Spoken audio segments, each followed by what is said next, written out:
Halo, selamat datang teman-teman di channel 19x19 TV. Saya dengan Yohanes Andrew. Jadi kali ini saya ingin membahas mengenai salah satu drama Korea yang berjudul Replay 1988. Jadi ini drama mengenai 5 sekawan pada tahun 1988.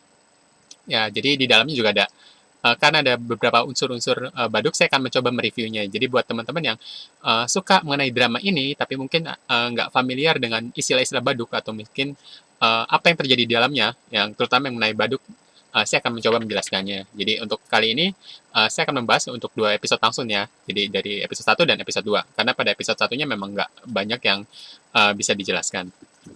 Oke, jadi uh, kita langsung saja. Ya, jadi uh, replay 1988 ini, jadi yang tadi yang seperti yang saya katakan, isinya mengenai atau ceritanya berfokus pada kehidupan 5 sekawan ini. Ya, Dongyung, Doksun, Sunwoo, Jungwon, dan Choi Taek. Nah, karena salah satunya adalah pemain profesional baduk gitu ya Choi Taek ini. Gitu. Ya, jadi ini Choi Taek gitu. Jadi dikatakan dia adalah seorang profesional baduk yang sangat jenius gitu. Jadi memenangkan banyak gelar, penghargaan, turnamen dan segala macamnya gitu. Jadi buat teman-teman buat sekedar info aja. Jadi ini terinspirasi dari uh, seseorang yang bernama Lee Chang-ho gitu. Jadi pada masa itu, jadi ada di Korea ada salah satu pemain baduk yang bener-bener jenius gitu, namanya Lee Chang-ho dan Lee Choi Taek, sorry, Choi Taek ini merepresentasikan Lee Chang-ho gitu ya, gitu. Ya jadi ini Lee Chang-ho gitu. Jadi dia sampai sekarang pun masih aktif sebagai pemain profesional baduk gitu ya. Jadi seberapa hebatnya dia, ya nanti mungkin saya akan menjelaskannya di video yang berbeda. Jadi singkatnya, Lee Chang-ho ini kelahiran tahun 1975 gitu. Dia jadi profesional pada umur 11 tahun gitu dan dia dianggap pemain baduk yang jenius gitu karena dia memperoleh banyak sekali penghargaan gitu. Jadi sampai sekarang dia masih aktif sebagai pemain profesional dan dia disebut legenda gitu, legend lah. Jadi orang yang mendalami permainan baduk, Igo atau Weichi, bisa dibilang nggak ada yang nggak kenal dia gitu. Sekali lagi yang benar-benar mendalaminya ya gitu, maksudnya suka gitu atau rutin gitu, nggak ada yang nggak kenal sama dia gitu. Jadi sehebat itu gitu, Lee Chang-ho ini sehebat itu, Choi Taek ini sehebat itu gitu ya. Jadi itu singkatnya seperti itu. Nanti mungkin di kesempatan berbeda saya akan mencoba membuat video khusus mengenai Lee Chang-ho ini, seberapa hebat sih dia dan sepak terjangnya segala macamnya gitu ya. Oke, jadi episode 1 kita masuk dulu. Oke, jadi diawalin, jadi ada scene pertama-tama di mana di rumah Choi Taek ini, jadi 5 sekawan ini sedang nonton TV, ya terus, ya ini di rumahnya si Taek ya gitu. Ya, dia diperkenalkan sebagai seorang yang ahli bermain baduk gitu, dia seorang pemain profesional. Oke, jadi ini ada apa sudut-sudut di ruangannya gitu, jadi ada yang menampilkan sudut-sudut di ruangannya gitu. Jadi ada bola-bola baseball gitu, ada film-film zaman dulu gitu. Ya di sini kelihatan ada Robocop segala gitu ya. Nah, terus ada game-game retro juga gitu. Oke, ini mungkin piala-piala baduk. Nah, ini juga ada buku-bukunya. Ya, ini kelihatan sih ada tulisan baduknya dalam bahasa Korea, terus ada lambangnya juga sih kelihatan. Oke. Nah, di sini di dinding-dindingnya, nah di sini ada foto-foto mengenai biasanya kejadian-kejadian atau peristiwa-peristiwa penting, biasa turnamen-turnamen, penghargaan gitu. Ini ada foto-fotonya. Dan yang di tengah ini adalah Kifu gitu. Jadi Kifu itu apa? Ada catatan pertandingan gitu. Jadi biasanya selain foto-foto yang ditampilkan di majalah, koran dan sebagainya, yang paling penting adalah Kifu. Kifu ini catatan pertandingan gitu ya. Kifu itu sebenarnya istilah dalam bahasa Jepangnya. Gitu. Jadi uh, kalau pada zaman dulu kan nggak sehebat sekarang ya. Kalau sekarang ada mungkin teknologi canggih gitu, laptop segala macam, aplikasi. Kalau zaman dulu untuk mencatatnya tentu aja dibuat di atas kertas terus diberi nomor gitu. Nah ini catatan pertandingannya gitu. Jadi untuk lebih jelasnya kira-kira seperti ini gitu ya. Jadi ada kotak-kotak seperti ini.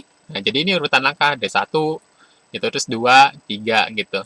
Yang biru ini ini warna hitam gitu. Yang ditulis pakai tinta merah ini putih gitu. Karena hitam dan pertama kali. Jadi tulis 1, 2, 3 gitu ya. Nah, terus bisa dicetak seperti ini gitu. Jadi ini yang namanya kifu gitu, catatan urutan langkah pertandingan gitu. Jadi kalau profesional main itu gitu, atau pertandingan-pertandingan penting tentunya. Jadi nggak cuma foto-foto doang, biasanya yang pasti muncul di media-media massa, tapi yang paling penting yang biasa orang cari adalah kifunya, catatan pertandingannya gitu. Jadi kalau yang penggiat ego atau baduk gitu, pasti yang dicari pertama, yang ditanya bukan fotonya gitu, justru bukan fotonya, tapi catatan pertandingannya, kifu ini gitu. Jadi dari kifu ini kita bisa tahu bagaimana permainannya sih, atau sehebat apa dia gitu, atau pertandingannya berjalan seperti apa. Ya, jadi kira-kira kifu seperti itu ya. Oke. Nah, ini kira-kira set kamarnya Coetek ya, gitu. Ya, ini rata-rata sih pada umumnya, gitu. Termasuk saya ya suka taruh papan baduk atau go di tengah seperti ini, gitu. Ya, rata-rata yang saya lihat pun, yang saya tahu pun, banyak yang menyiap atau men-setting ruangannya sih kira-kira seperti ini. Ya, simpelnya ada papan go di tengah lah, gitu. Ada papan baduk di tengahnya, gitu, buat main, gitu. Ya, entah kenapa ya, tapi banyak yang melakukan set seperti ini, gitu. Oke, jadi mungkin kira-kira episode 1 seperti itu memang nggak banyak sih, karena nggak membahas Coetek dengan lebih dalam atau permainan baduk lebih dalam. Nah, jadi kita akan lanjut ke episode 2 gitu ya. Oke, jadi saya langsung jadi scene di mana eh, keluarga ini, tangga-tangga ini pada ngumpul gitu satu sama lain. Jadi Tek ini ceritanya habis bertanding, dia baru saja pulang ke rumahnya dari pertandingan besar, dan ini ceritanya selamat-selamatan gitu, kumpul-kumpul lah gitu, acara syukuran gitu. Ini di rumahnya Junghan ya kalau nggak salah. Ya, oke. Jadi pada ngumpul-ngumpul, ya ada bapaknya Tek juga gitu, terus ada semuanya lah gitu. Oke. Nah, terus ada scene di mana ya bapaknya ngomong ya, cerita dia si Tek ini dia nggak sekolah gitu. Ya, dia makanya temannya di komplek-komplek itu doang gitu. Jadi tadi saya udah singgung ya. Jadi kalau Tek ini atau Lee Chang Ho ini ya, karakter aslinya ini, dia jadi profesional pada umur 11 tahun gitu.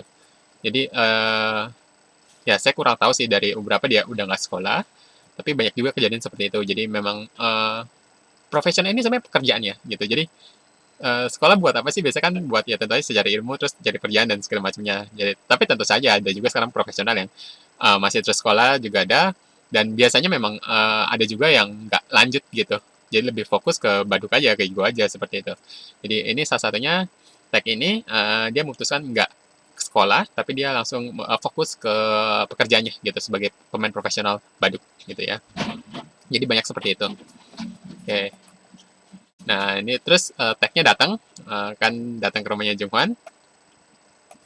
Oke, terus disambut kan. Ya, terima kasih sudah mau datang Tuan gitu. Ya, ini disambut dengan hangat gitu sama semua-semuanya. Oke, satu kehormatan bagi kami gitu. Nah, jadi di pada film Replay 1988 ini kan, di series ini kan, Tag ini biasanya kalau dipanggil sama, apalagi sama bapaknya Doksen ini kan suka dipanggil Sabumnim gitu. Cetek Sabumnim gitu. Cetek Sabumnim. Sabumnim ini kayak sebutan panggilan ya, kalau mungkin di Jepang sensei gitu, lause. Jadi sebutan panggilan untuk orang yang mencapai tingkatan profesional atau tingkatan master gitulah.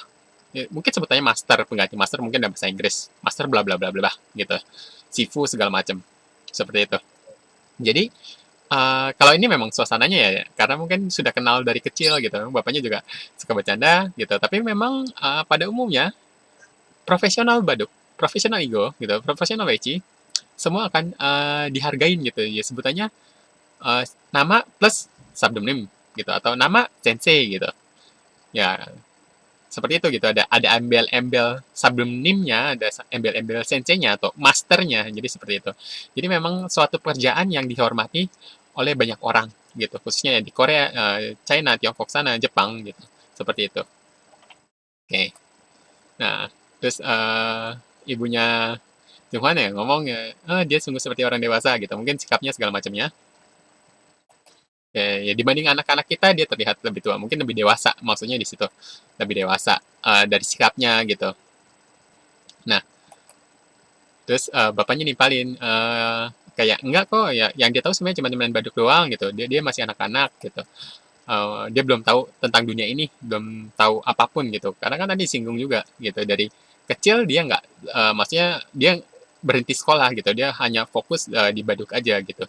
Dan itu memang banyak sebenarnya juga terjadi seperti itu gitu. Apalagi yang sudah tingkat profesional. Nah, jadi dianggapannya dia kurang pengalaman di dunia ini gitu, jadi kurang tahu banyak gitu. Nah, terus papanya Dachshund terus ngomong, eh ya kalau ini unsur nyata dunia ini semuanya bagian dari baduk. Jadi maksudnya mungkin seperti ini. Jadi di baduk ini atau di Igo ini, jadi banyak unsur-unsur di dalam yang sangat relevan dengan kehidupan nyata gitu. Jadi banyak filosofi-filosofi yang sangat berkaitan erat dengan dunia nyata.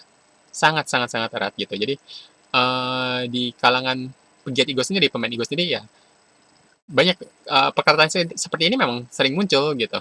Memang diakuin gitu seperti itu karena eh, banyak hal-hal yang sangat mirip dengan permain baduk itu sangat mirip dengan kehidupan nyata gitu. Jadi maksudnya bapaknya itu seperti itu gitu. Bapaknya sendiri seperti itu. Ya dia tahu gitu. Oke. Nah, dan dia salah satu pemain baduk terbaik gitu. Ya dari yang anggapannya baduk ini seperti dunia nyata gitu, dunia sesungguhnya, dan tag ini pemain terbaiknya gitu loh. Jadi kayaknya nggak masuk akal atau maksudnya nggak relevan kalau dibilang dia nggak ngerti apa-apa tentang dunia ini gitu. Ya mungkin secara konkret ya mungkin dia kurang bisa segala macam sesuatunya ya mungkin karena dia kan sekali lagi tadi berhenti untuk melanjutkan sekolah gitu kan ya. Terus berfokus hanya pada permainan baduk. Ya mungkin seperti itu. Tapi untuk hal-hal yang lebih mendalam, dia tentunya lebih tinggi gitu atau uh, lebih dalam gitu atau lebih berpengalaman dari orang-orang kebanyakan gitu. Nah, apalagi dia terbaik gitu kan. Oke. Ya, bagaimanapun juga dia mungkin lebih tahu tentang dunia daripada orang dewasa gitu. Ya, memang seperti itu gitu. Makanya saya bilang pemain profesional itu di sana gitu, profesional baduk gitu. Weci, Igo, itu memang dihormatin gitu. Karena untuk sampai tingkat seperti itu emang nggak mudah gitu. Dan yang bisa sampai ke sana atau mengalami banyak latihan-latihan gitu yang panjang gitu. Ya nggak semua orang bisa sampai ke sana makanya dihormati gitu. Oke. Nah ini sebagai contohnya. Ini ada salah satu anak gitu. Ini namanya Nakamura Sumire. Dia umur 10 tahun jadi profesional gitu kan. Jadi kalau Choitek ini tadi kan saya bilang orang aslinya Lee Chang-ho dia umur 11 tahun gitu jadi pemain profesional gitu. Jadi ini sekadar membandingkan ini benar-benar ada gitu. Jadi dia namanya Nakamura Sumire, dia di Jepang. Dia jadi profesional pada umur 10 tahun pada tahun 2019. Jadi belum lama ini. Gitu ya, dia jadi pemain profesional di usia sekecil ini gitu. Ya, kalian lihat ya imut-imut gitu ya. Oke, tapi kalau pertandingan ya dia bisa benar-benar serius gitu dan benar-benar nyeremin karena dia benar-benar kuat gitu makanya bisa ketika profesional tentu aja kalau nggak kuat nggak mungkin bisa jadi profesional nggak gitu nggak mungkin diangkat jadi profesional gitu nah nah ini dia lo lihat serius banget gitu ini lawannya profesional juga loh laki-laki gitu ya ini Jepang dan dia berhasil ngalahin gitu lawannya dewasa gitu loh yang jauh-jauh lebih dewasa jauh-jauh lebih pengalaman gitu dan dia bisa menang gitu loh gitu. Nah, lawannya juga ini bedanya bisa sekitar 40 tahun, sekitar itu kali ya. Nih, kalau kalian lihat, ini bangkunya aja ya, ini dia perlu ditambahin bantal gitu loh. Dan kakinya, ini nih kalau kalian lihat lebih teliti, ini dia pakai penyanggah kaki gitu. Kan biar kakinya nggak gantung gitu, biar duduknya enak lah gitu. Jadi dia emang badannya kan kecil ya, karena wajar masih umurnya segitu. Dia pakai tentu butuh tambahan bantal gitu, biasanya sampai butuh lebih gitu. Ya, tambahan kaki juga biar nggak gantung gitu. Dan dia lawan yang usianya jauh di atas dia gitu. Dan dia bisa bermain dengan sangat tenang dan sangat baik gitu ya. Nah, di sini ini kalau yang kalian lihat ini jadi dia perwakilan Jepang gitu. Ini namanya Tiongkok gitu. Dan sekelilingnya ini dia orang-orang asing semua. Di usia kecil itu dia jadi perwakilan Jepang lawan yang lebih tua tentunya dan pemain luar negeri gitu. Orang-orang asing, dikelilingi orang-orang asing di usia segitu gitu loh. Nah, tentu aja dia sebagai pemain profesional biasanya habis pertandingan gitu atau atau sebelumnya gitu, biasanya mereka kan diwawancara gitu. Dan dia tampil gitu depan publik gitu. Ini biasa gitu. Jadi biasanya sebelum pertandingan atau sesudah pertandingan biasanya akan diwawancara gitu. Ya dan di usia sekecil itu juga dia harus melakukan itu gitu loh. Dan dengan saat baik dia bisa ngelakuin gitu ya. Nah, ini kalian lihat. Ini jadi ada satu eksebisi gitu. Ini ada salah satu Asahi Shimbun gitu. Kayak eksebisi pertandingan spesial gitu. Jadi ini awal-awal dia diangkat jadi pemain profesional. Lawannya ini pemain terkuat di Jepang yang punya banyak gelar gitu. Dan dia sangat bermain dengan sangat baik.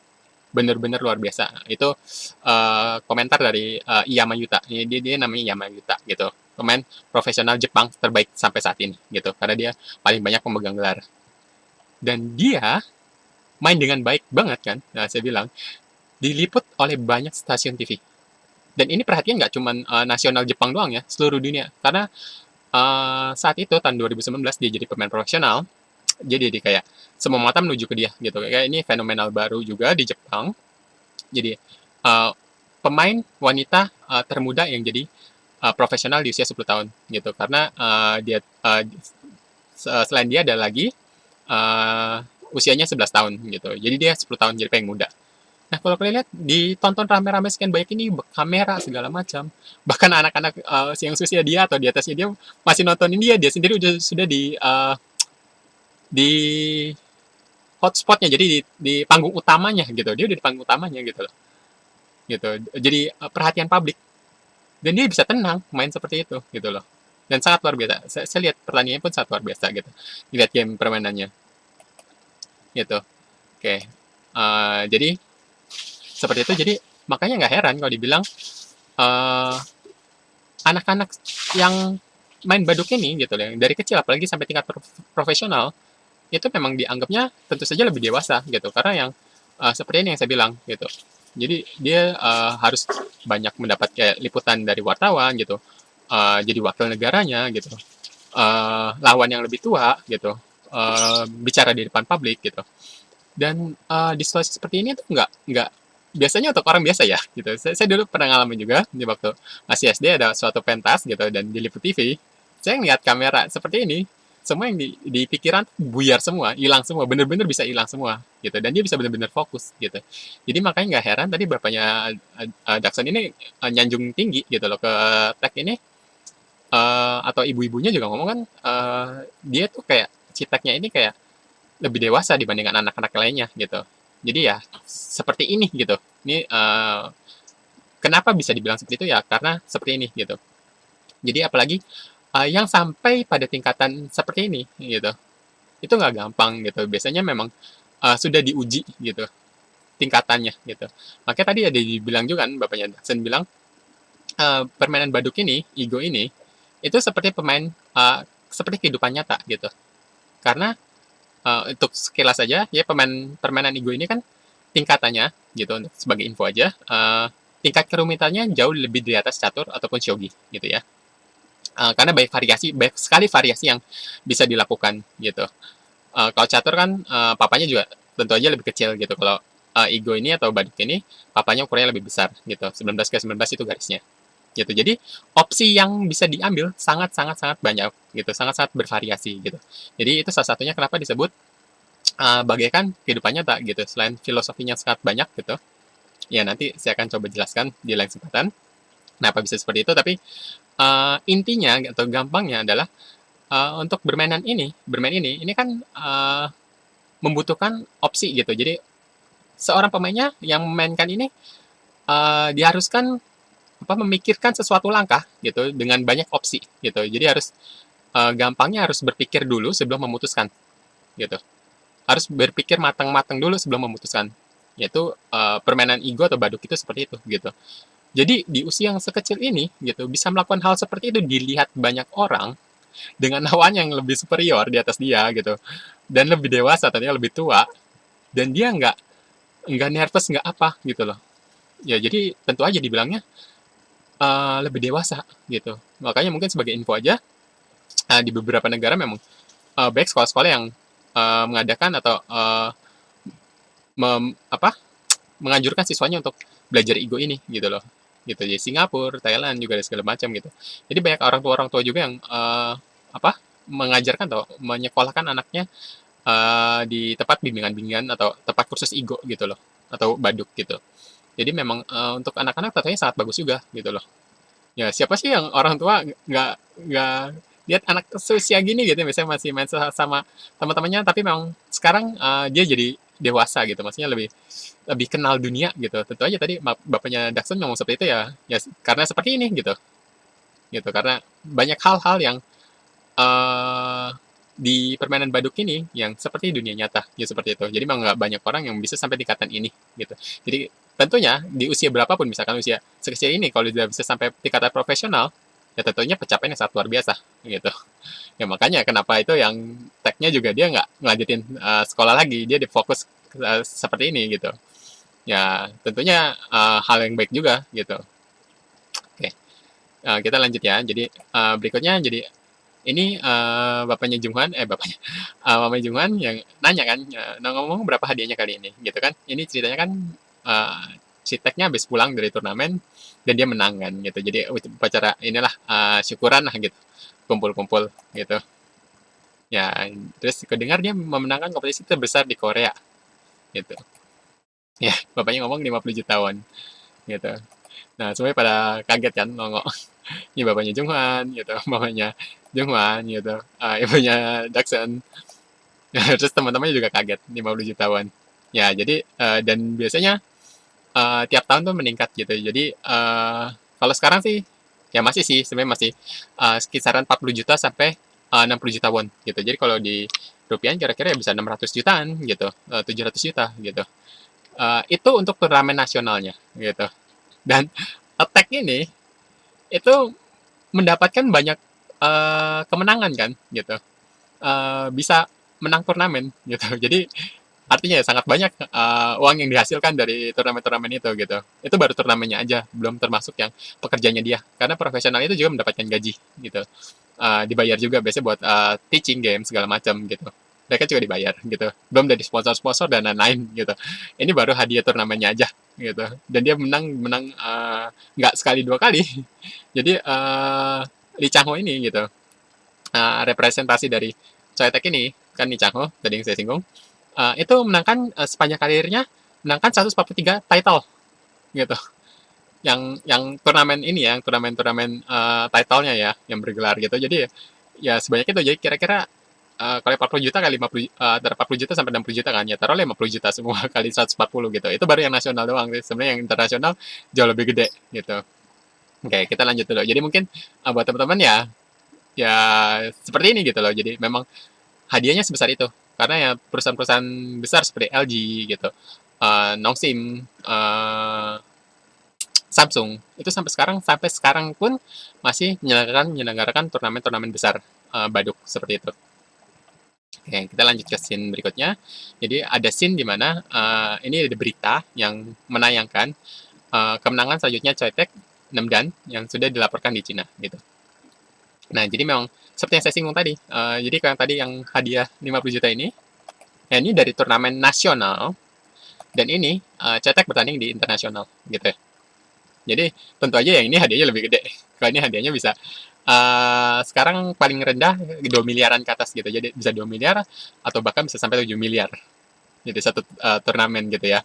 Jadi memang turnamennya nggak sekali sehari selesai, enggak gitu. Biasanya beberapa hari itu nanti lanjut ke hari yang lain gitu, dan bisa pindah-pindah di beberapa negara gitu kan. Turnamennya turnamen internasional bisa di China, di Jepang, di Korea gitu. Biasanya 3 negara besar itu yang ada turnamen gitu, karena memang kiblatnya gitu.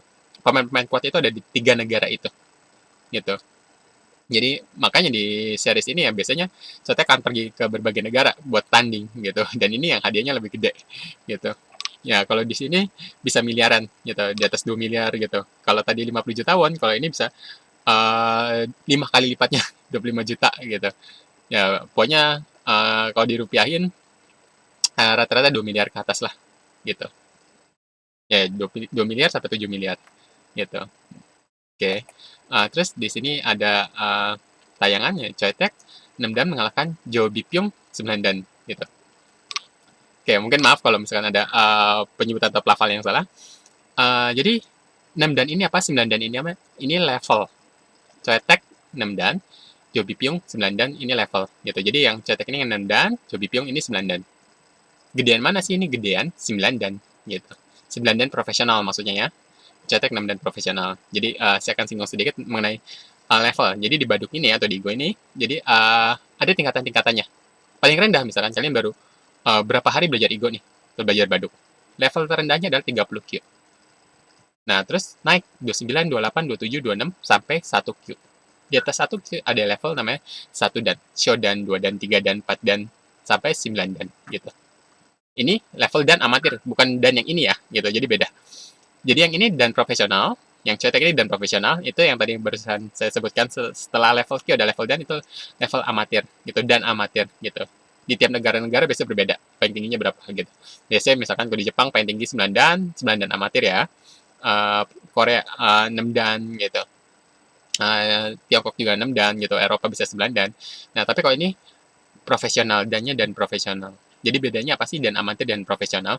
Dan profesional adalah orang-orang yang telah mencapai tingkatan di atas amatir gitu. Biasanya cara diakuinya gimana? Lewat ujian, biasanya level tingkatan gitu.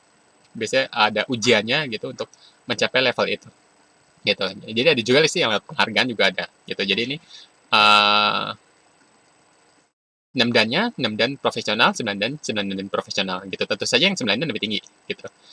Nah, karena ini kan menang kan, ceteknya mengalahkan Jobiping yang 9 dan gitu. Jadi memang secara level 9 dan ini lebih kuat. Tapi perlu kalian tahu, jadi level ini nggak bisa orang tahu-tahu, misalnya jadi profesional langsung tahu naik 9 dan, nggak bisa gitu. Jadi di Baduk ini atau di Go ini, level itu tetap orang harus step by step dari bawah gitu. Mau sekuat apapun harus dari bawah. Ya, 1 dan, 2 dan, 3 dan, 4 dan, sampai 6 dan, sampai 9 dan gitu paling tinggi gitu ya. Jadi ya bisa aja 6 dan nyalin 9 dan bisa aja gitu. Bahkan 1 dan nyalin 9 dan bisa aja gitu loh. Ya, jadi karena memang mau sekuat apapun harus dari bawah gitu. Ya tentunya bisa aja dong apa yang lebih rendah levelnya gitu. Kalau tertulisnya ya, secara tertulisnya lebih rendah, tapi kemampuannya lebih tinggi. Kan bisa aja. Karena memang harus dari bawah gitu. Ya bisa aja juga naik turun kemampuannya bisa juga gitu, atau kondisinya segala macam lagi nggak fit atau segala macam, jadi bisa juga gitu. Jadi ini diceritakan cetek 6 dan mengalahkan Jo Bipyung 9 dan gitu. Nah terus untuk informasi buat kalian lagi, jadi biasanya gitu penyebutan nama plus level gitu, cetek 6 dan Jo Bipyung 9 dan gitu. Siapa misalkan nama kalian terus levelnya berapa, 13Q 12Q gitu, biasanya seperti itu gitu. Tapi biasanya sih ini buat profesional ya, jadi yang Q itu biasanya emang nggak disebut, jadi penyebutannya seperti itu. Kalau punya gelar biasanya ada gelarnya disebutin, gelarnya apa, title-nya apa di belakang. Ya title-nya title Baduk ya tentu aja ya, tentu title Igo gitu loh. Ya bisa Meijin, Mingren segala macam, Kuksu segala macam, yaitu nama-nama title tadi yang saya sebutkan. Ya jadi seperti itu, biasanya nama plus level, nama plus level gitu ya. Jadi seperti itu ya. Jadi terus lanjut di sini ada disebutkan menang, jadi Choi Taek ini menang dengan 343 gerakan gitu. Jadi sebagai informasi ini 343 gerakan ini bukan gerakannya Choi Taek sendiri, tapi kalau di Baduk ini 343 gerakan ini maksudnya adalah gerakan dari total semuanya. Jadi kedua pemain ini gitu. Choi Taek dan Jo Bipyong ini gitu. Jadi Igo itu atau Baduk itu kan main hitam putih gantian. Udah taruh udah gitu. Nah, nanti kalian bisa cek misalkan kalau ada yang tertarik pengen tahu cara mainnya, kalian bisa cek di video saya yang berbeda. Saya sudah mencoba menjabarkannya gitu ya. Jadi untuk sekilas aja, 343 gerakan ini adalah total gerakan. Jadi gerakan batu hitam plus putih gitu. Nah, biasanya 343 gerakan ini biasanya dimainkan hingga akhir gitu. Jadi bisa juga sih kayak misalkan kalau udah menang jauh di tengah game gitu, bisa aja lawannya nyerah atau segala macam seperti itu. Tapi untuk gerakan sebaik ini 343 gerakan biasanya sampai mendekati ending game atau ending game gitu. Karena Lee Chang Ho ini atau Choi Taek ini gitu, dia dikenal sebagai orang dengan kalkulasi terakurat gitu. Jadi hitung-hitungannya tuh akurat banget gitu. Jadi biasanya dia akan bisa membaca sampai akhir pertandingan gitu. Ya, jadi singkatnya seperti itu sih. 343 gerakan itu maksudnya dari batu hitam dan batu putih gitu ya. Oke.